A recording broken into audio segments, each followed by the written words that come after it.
The U.S. has an incarceration problem, and the people in charge of incarcerating are trying to change it. The country makes up less than 5% of the world's population, but makes up about 22% of the worldwide population of people behind bars.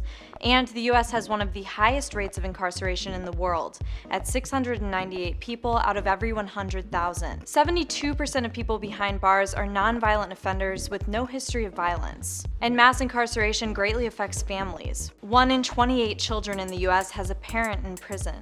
To try to fix these problems, a group of more than 100 law enforcement leaders has a plan to overhaul the system. One of their main priorities is increasing access to mental health and drug treatment as an alternative to incarceration. The group says 50% of prison and jail inmates have a diagnosed mental illness, and 65% of prisoners meet medical criteria for substance abuse and addiction. New York City's police commissioner, who is one of the officials in the group, told the New York Times, "You can't arrest your way out of the problem." The law enforcement leaders also want to reduce mandatory minimum sentencing. Minimum sentencing laws mean for certain offenses, defendants automatically get a set punishment.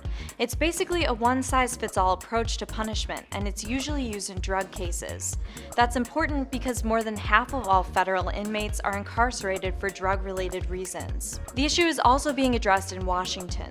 There are two big problems that we face as a result of these mandatory minimum sentences within our federal system.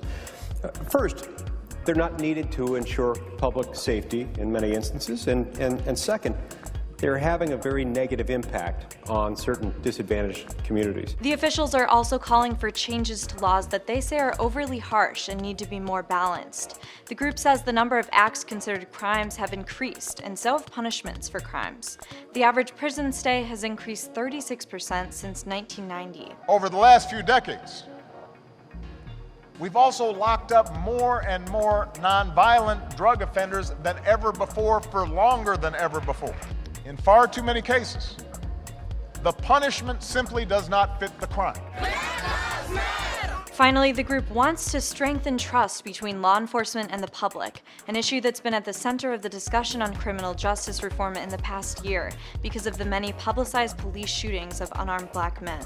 For Newsy, I'm Kate Grumke.